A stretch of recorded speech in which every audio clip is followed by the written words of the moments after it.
Syllabus है geography का syllabus, एक है वर्ल्ड एंड फिजिकल ज्योग्राफी, मतलब फिजिकल ज्योग्राफी के प्रोस्पेक्ट्स को हम वर्ल्ड लेवल पर पढ़ेंगे। दूसरा है इंडियन ज्योग्राफी। इसकी जो फर्स्ट वाला टॉपिक मैंने बात किया दैट इज फिजिकल ज्योग्राफी, ये हम लोग ज्योग्राफी ऑप्शनल में भी पढ़ते हैं।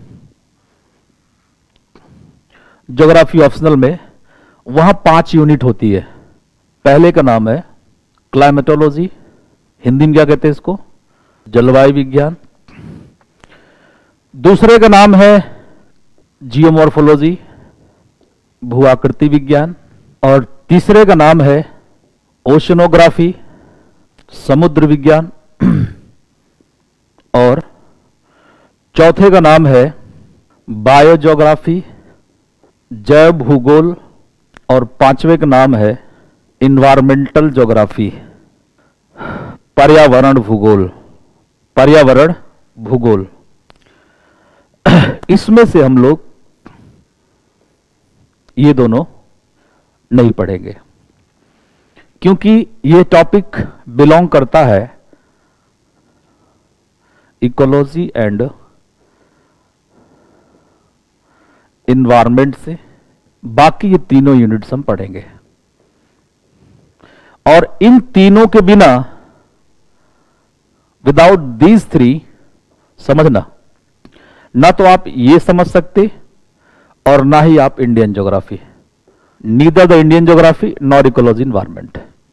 इसका मतलब क्या है कि क्लाइमेटोलॉजी, जियोमॉर्फोलॉजी और ओशनोग्राफी, ये तीनों ही बैकबोन फॉर ज्योग्राफी है ना। These are the backbone for geography. Ecosystem वगैरह पढ़ते हैं ना इसमें, वो चीजें, फॉरेस्ट वर्ल्ड का बायोम्स है ना, इकोलॉजिकल ऑर्गेनाइजेशन, वो सभी टॉपिक्स यहां पर कवर किए जाते हैं। इसके बाद क्लाइमेटोलॉजी का सबसे पहले हम लोग सिलेबस देखते हैं, राइट। क्लाइमेटोलॉजी का क्या मतलब है, क्या इसका सिस्टम है, ये देखेंगे, है ना। सबसे पहला पॉइंट होगा कॉन्सेप्ट ऑफ, पहला point concept of weather, season and climate.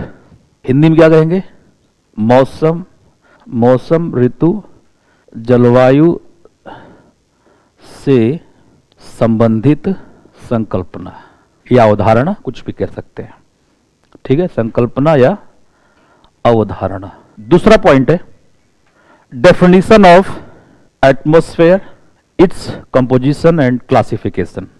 Definition of atmosphere, its composition and classification. Hindi में लिखेंगे वायुमंडल की परिभाषा, इसके घटक एवं वर्गीकरण। दूसरा, थर्ड पॉइंट पे आएंगे तापमान की परिभाषा एवं संबंधित पक्ष, इंग्लिश में definition of temperature and associated aspects. Board पे सारा लिखना जरूरी है कि बोलने के साथ लिख सकते हो, बोलने के लिख लोगे, बहुत होशियार बच्चे हैं भाई, है ना, बहुत होशियार। Definition of temperature and associated aspects, तापमान की परिभाषा एवं संबंधित पक्ष। एक मैं आप लोगों को सलाह देना चाहूंगा यहां पे छोटी सी, जो जिस मीडियम का बच्चा है वो उसी मीडियम में लिखे, नहीं तो हिंदी मीडियम वाले का 3 महीने बाद इंग्लिश मीडियम हो जाता है और 6 महीने बाद इंग्लिश मीडियम हो जाता है, ठीक है जी। और मीडियम तो चेंज कर लेते हैं बच्चे, फिर डिफिकल्टीज आती हैं कि सर थॉट नहीं बन रहा है, ये नहीं हो रहा है ना। तो अपने मीडियम में ही लिखना। और यूपीएससी भी ऐसा कहता है कि जो टर्म पॉपुलर नहीं है, जो प्रचलित शब्द हिंदी में नहीं पाए जाते हैं, उसको आप देवनागरी में, है ना, देवनागरी में क्या कर सकते हैं, हिंदी में लिख सकते हैं उसको, है ना। कोई शब्द अगर ऐसा है जैसे एटमॉस्फेयर, नहीं अगर इसका हिंदी पता तो हम उसे क्या लिख सकते हैं, ऐसे लिख सकते हैं शायद, है ना, एटमॉस्फेयर। ऐसा होता है क्या, तो फियर हो जाएगा वो तो, हाँ, एटमॉस्फेयर, ठीक है। तो ये हो जाएगा जी, समझ रहे। अगर उसका हम हिंदी नहीं जाने की तो जानते हैं इसका वायुमंडल है, कई ऐसे वर्ड आते हैं, है ना। जैसे प्लेट है, कोई पूछे मेरे से प्लेट का हिंदी क्या होगा, तो आप बताओ। तस्तरी होता है, तो तस्तरी विवर्तनिकी सिद्धांत, अजीब सा हो जाएगा ना, इसलिए प्लेट टेक्टोनिक थ्योरी कहेंगे उसको। क्या कहेंगे? प्लेट टेक्टोनिक थ्योरी, प्लेट विवर्तनिक सिद्धांत बोल दिया जाता है। हाँ, तो थर्ड पॉइंट क्या लिखा? Definition of temperature and associated aspect. Fourth लिखेंगे distribution of temperature, distribution of temperature, distribution of temperature, तापमान का वितरण। नंबर 5, तापमान का वर्टिकल डिस्ट्रीब्यूशन ऑफ टेम्परेचर, तापमान का लंबवत वितरण, नहीं, vertical distribution of temperature. Second होगा नॉर्मल लैप्स रेट, सामान्य तापमान ह्रास दर, सामान्य तापमान ह्रास दर। एडियाबैटिक लैप्स रेट, इसे कहते हैं रुद्धोष्म तापमान ह्रास दर। 8वां होगा टेम्परेचर इन्वर्जन, टेम्परेचर इन्वर्जन, तापमान व्युत्क्रम, तापमान व्युत्क्रम।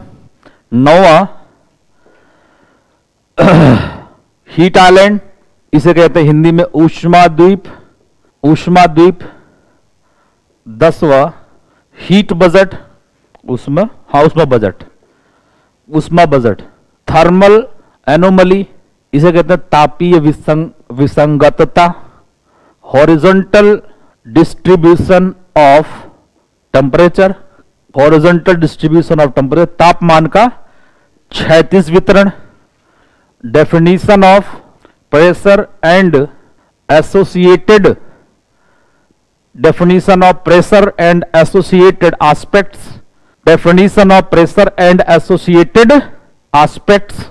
दाब की परिभाषा एवं संबंधित पक्ष। विंड एंड विंड सिस्टम, इसमें टाइप्स ऑफ विंड होंगी बहुत सारी, जिसमें नंबर 1 है पवन एवं पवन तंत्र, पवन एवं पवन तंत्र। नंबर 1 है प्लानेटरी विंड, इसे क्या कहते हैं? ग्रहीय पवने। सीजनल विंड्स, ऋतुवत पवने। किताबों में भी मौसम ही लिखा जाता है, तो आपकी गलती नहीं है ना। सीजन का मतलब मौसम कब से हो गया, है ना, ऋतुवत पवने। इसके बाद में ड्यूरनल विंड्स, इसे क्या कहते हैं? दैनिक पवने। लोकल विंड्स, स्थानीय पवने। एयर मासेस, वायु राशियां 16 टाइप की होती हैं। कितना टाइप की? 16 टाइप्स की। करा देंगे कैसे बनती है, क्वेश्चन भी आया हुआ है। एयर मासेस से भी क्वेश्चन एग्जाम में आया हुआ है। क्या क्वेश्चन पूछा है? What do you understand by the concept of air masses, or how the air masses are responsible for determining the macroclimatic regions in the world? बहुत ही डिफिकल्ट क्वेश्चन आया हुआ है। और हम लोग पढ़ लेते हैं कि 16 टाइप्स की एयर मासेस, है ना, खुश हो जाते हैं। क्वेश्चन क्या था कि एयर मासेस वायु राशियों की संकल्पना से आप क्या समझते हैं, और वैश्विक बृहद जलवायु क्षेत्र के परिवर्तन में किस तरह से अपनी भूमिका निभाता है। क्वेश्चन ये था। एयर मासेस 17 का है शायद। 16th टॉपिक होगा definition of cloud, it's formation and classification. बादल की परिभाषा, इसका निर्माण एवं वर्गीकरण। बादल की क्या परिभाषा है भाई? डेफिनेशन होता है concentrated amount of water vapour और gases at certain height in troposphere with different shapes, colors and sizes, that is called as cloud. रंग, आकार और रूप अलग अलग होता है। क्षोभमंडल में एक निश्चित ऊंचाई पर यदि मुख्यतः जलवाष्प संकेंद्रित होती है, तो उसको हम क्या कहेंगे, फिर बादल कहेंगे। उसके बाद बादल के डेफिनेशन के बाद में ये कैसे बनता है और इसका क्लासिफिकेशन, इसका क्लासिफिकेशन।